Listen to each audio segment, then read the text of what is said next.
Acompanhe agora Momento Catequético com o Cardeal Dom Paulo César Costa. Amados e amadas de Deus, estamos celebrando este 12º domingo do tempo comum.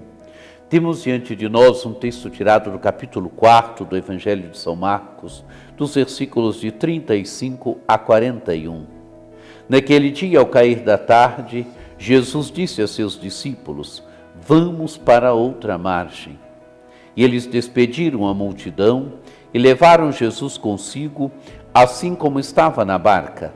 Havia ainda outras barcas com ele.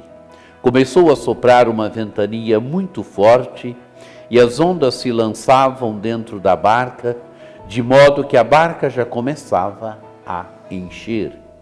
Jesus estava na parte de trás, dormindo sobre um travesseiro. Os discípulos o acordaram e disseram: "Mestre, estamos perecendo e tu não te importas?" Ele se levantou e ordenou ao vento e ao mar: "Silêncio, cala-te." O vento cessou e houve uma grande calmaria. Então Jesus perguntou aos discípulos: "Por que sois tão medrosos? Ainda não tendes fé?" Eles sentiram um grande medo e diziam uns aos outros: "Quem é este a quem até o vento e o mar obedecem?" Amados e amadas de Deus, temos aqui Jesus que diz a seus discípulos: vamos para a outra margem. Ir para outra margem significa que deve anunciar também o reino de Deus para outros, para outras, em outros lugares, em outras cidades, em outros povoados. Assim é Jesus.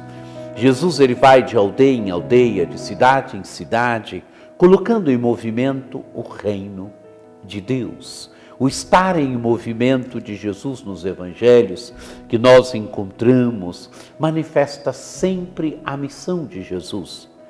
Manifesta Jesus que deve ir colocando em movimento o reino de Deus, através dos seus gestos, através das suas palavras, através dos milagres que ele realiza. Ele vai de aldeia em aldeia, de cidade em cidade, ele vai colocando em movimento o reino de Deus. Vamos para outra margem. É preciso ir para outra margem. Também na nossa vida, às vezes é preciso se desestabilizar. É preciso, na caminhada de nossas pastorais, de nossos movimentos, é preciso se desestabilizar. É preciso ir para outra margem. Assim também na nossa vida pessoal. Tantas vezes é preciso se colocar a caminho, é preciso se desestabilizar, é preciso dar passos. Vamos para outra margem. O Evangelho continua: eles despediram a multidão e levaram Jesus consigo, assim como estava na barca. Jesus já estava na barca, os discípulos agora levam Jesus consigo, como estava na barca. E diz o texto do Evangelho: começou a soprar uma ventania muito forte e as ondas se lançavam dentro da barca, de modo que a barca já começava a encher. E como é que estava Jesus? Jesus estava na parte de trás, dormindo sobre um travesseiro.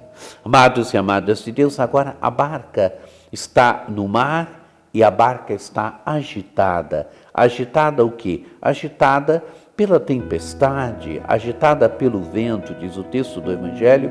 Começou a soprar uma ventania muito forte e as ondas se lançavam dentro da barca.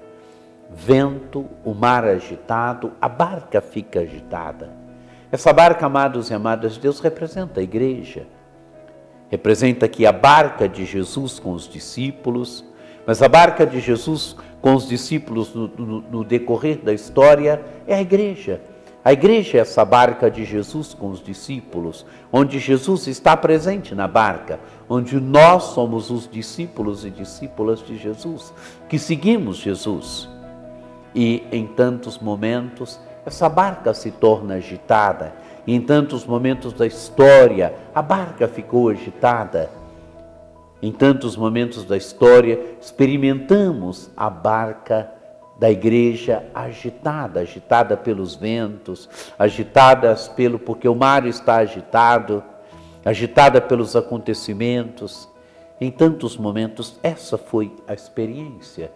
Aqui é a experiência de Jesus com os discípulos, mas também em tantos momentos da vida e caminhada da igreja, a barca da igreja se encontra agitada. Essa barca é também a nossa vida, a vida da nossa família, a nossa vida pessoal. Em tantos momentos, a barca da nossa vida se encontra também agitada. Aqui diz o texto do Evangelho: começou a soprar uma ventania muito forte e as ondas se lançavam dentro da barca, de modo que a barca já começava a encher. Diz o texto do Evangelho, Jesus estava na parte de trás dormindo sobre um travesseiro.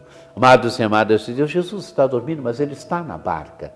E se Jesus está na barca, é certeza de que a barca não perecerá, é certeza de que a igreja não perecerá, é certeza de que a barca da nossa família não perecerá, é certeza de que a barca da nossa vida pessoal não perecerá. O que fazem os discípulos?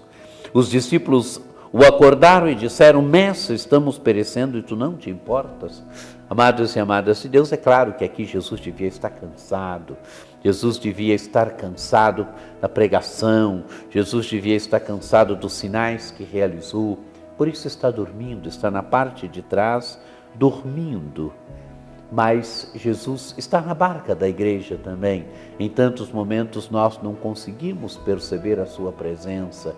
Em muitos momentos também na nossa vida nós não conseguimos perceber a sua presença. Parece que ele está dormindo, mas é preciso chamá-lo. É preciso dizer: Mestre, estamos perecendo e tu não te importas. É a atitude da fé, amados e amadas de Deus. É preciso gritar, é preciso chamar, é preciso interpelar o Senhor. E diz o texto do Evangelho: ele se levantou e ordenou ao vento e ao mar: silêncio, cala-te. O vento cessou e houve uma grande calmaria. Amados e amadas de Deus, é a palavra de Jesus: silêncio, cala-te. E então os elementos da natureza lhe obedecem. O vento e o mar obedecem à palavra de Jesus. É o Filho de Deus, é o Filho de Deus na história. Ele é Senhor do vento, Ele é Senhor do mar, Ele é Senhor dos elementos da natureza, aquelas forças que são aparentemente indomáveis para o ser humano. Basta ver as tempestades, basta ver as enchentes, basta ver o estrago que às vezes as tempestades causam, o estrago que às vezes o mar agitado causa, o estrago que os ventos causam. Há alguém na história que tem o domínio sobre os ventos e o mar. Jesus então perguntou aos discípulos: por que sois tão medrosos? Ainda não tendes fé? Eles sentiram um grande medo e diziam uns aos outros: quem é este a quem até o vento e o mar obedecem? Amados e amadas de Deus, Jesus interpela a fé dos discípulos. Por que sois tão medrosos? Ainda não tendes fé?